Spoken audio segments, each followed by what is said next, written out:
I have a lot of family members. I come from a religious community that doesn't believe in the public school system and tends to have a ton of kids. I have an older sister, Julia, a stepbrother, Ron, a stepsister, Molly, a half-brother, Joe, and a half-sister, Lucy. Growing up, all of us were homeschooled. This involved a lot of neglect, lack of textbooks or seasonally appropriate clothes / shoes, unheated house, and sometimes physical abuse. I lived mostly with my mom, but spent weekends with my step-family. Both houses were dysfunctional. My stepmom used to have a severe problem with alcoholism, although she's been better in the last few years. Ron is my best friend and I would be lost without him. We've supported each other through years of hard times. And we discuss a lot how our lives could have been different if we'd been sent to school or generally had a more healthy home life. Obviously, we don't want the same thing for our younger siblings. And don't want to see them struggling in minimum wage jobs while trying to study for a GED the way we're doing. When I went to visit him recently, I found that my stepmom had gone out of the country for an entire week and left the youngest two at the house. Ron and Molly both work. Molly hasn't been doing any homeschooling for about 2 years, and are out of the house for most of the day and night. I tried to help Lucy with her math homework, but she was extremely behind grade level and kept getting distracted because she had to make lunch or do chores. Joe spends all day in his room playing video games and gets no guidance from anyone. I tried to as gently as possible get him to do some reading, but he doesn't understand how serious the situation is, and obviously is having too much fun to care. So I called CPS and reported educational neglect. And obviously everyone knew it was me. And Ron told me that stepmom said I wasn't welcome at the house anymore and to never contact any of them again. Molly is extremely mad at me. She blocked me on Facebook and doesn't have a cell phone where I can reach her. Julia, who somehow heard about all this despite living across the country, also blocked me on Facebook and reported my Facebook as impersonating a celebrity. Facebook deleted it, generally making everything harder. This stings even more because I'm already estranged from my bio mom over my religious beliefs. I now have no family members left, besides Ron, thank bejeebus, who want anything to do with me. I feel like I make enemies everywhere I go. Ron has been saying for years that he can't call CPS, and I guess this is why, but at least he doesn't blame me. He suggested that I try to talk to stepmom once some time has passed, but I would have no idea where to begin. I am the oldest daughter of 4 children. I'm currently 25, second oldest is 23, third is 20, and youngest is 18. When I was 8 years old, my mom had an affair with a family friend. I, being the oldest, has remembered most of it, and my younger siblings only remember growing up with our parents co-parenting. This has put a strain on my mother's and I's relationship. She cheated on my father, who was battling cancer. She didn't even try to keep it a secret from the kids. I remember during family / friend gatherings when everyone would be inside and I'd see my mom and the family friend kissing, or doing things in the pool. As a kid I didn't understand, but as I got older I realized what she was doing in front of us, and I feel sick. People ended up catching on to their affair years later, and my mom left my dad and started a new relationship with this family friend. They split up shortly after that because he cheated on my mother. I've confronted her about this after my dad passed, and we all went to see a family therapist. This was roughly 3 years ago. My mom has since remarried to an incredible man, but recently she was out and bumped into this man from her past. They exchanged emails and she confided in me that they have been sending emails back and forth and are planning to meet up to chat and catch up. I read the messages and it's very apparent that the guy still has feelings, while my mom is trying to make it seem like she's just catching up with an old co-worker.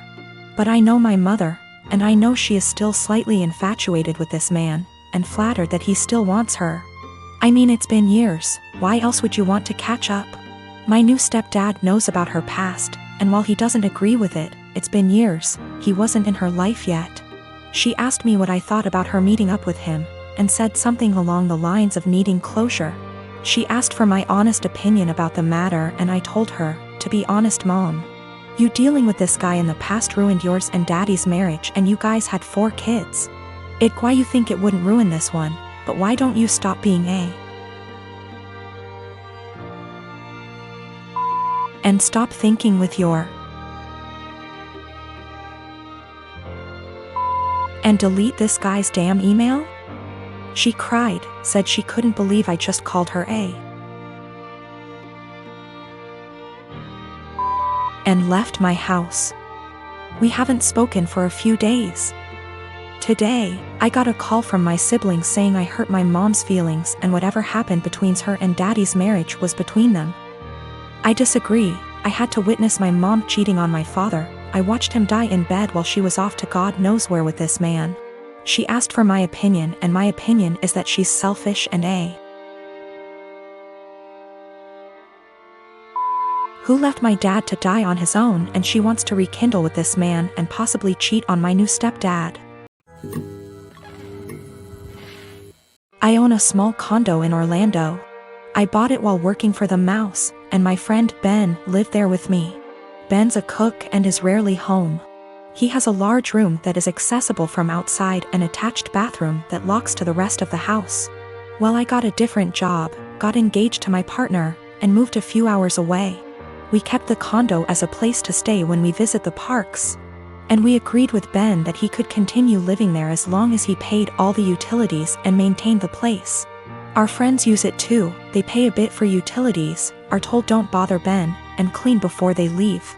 Between everyone who uses it, we've gotten stuff donated, so it's now a fully stocked vacation home. My immediate family and I have a bad history, but we mended.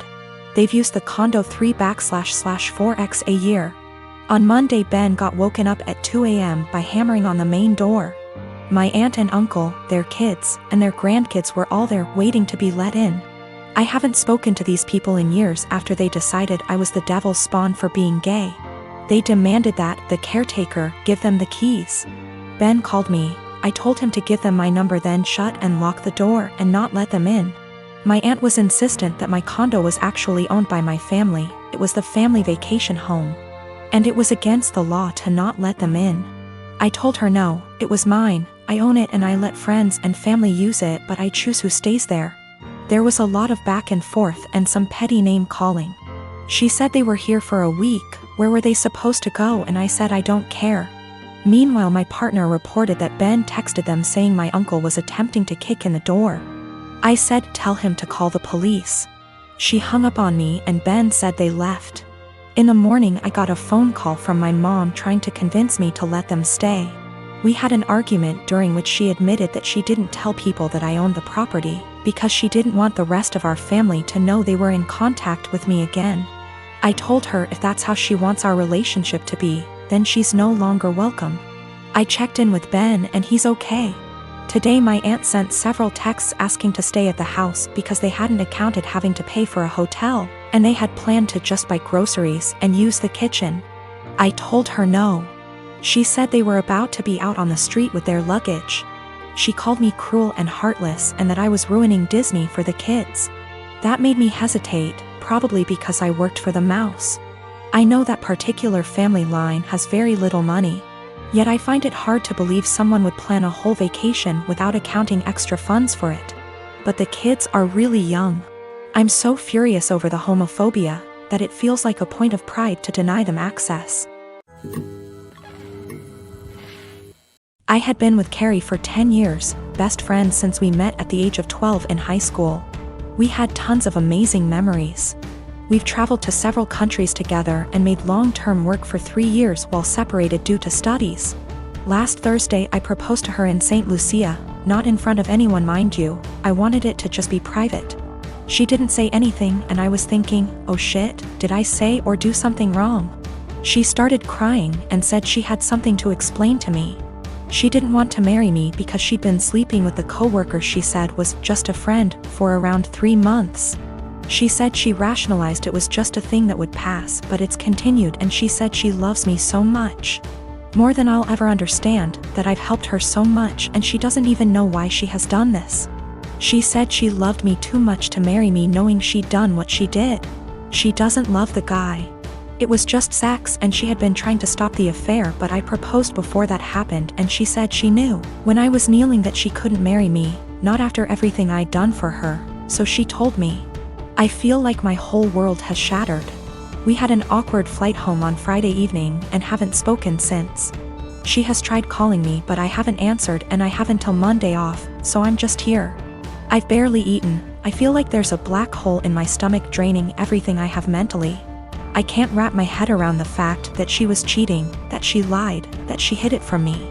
My sister apparently had some words for her. I'm trying to pretend I'm okay, but I'm not.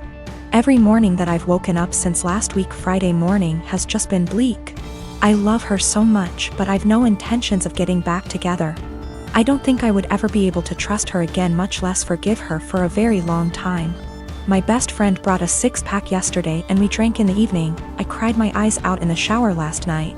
I never cry, not even when my mom, who I was extremely close to, passed away. But I was sobbing like a child last night, and honestly, I would have loved if my mom had been there to tell me it'd be okay. My sister brought over some breakfast this morning and basically made me eat because she knows I haven't really been eating lately. Zero appetite.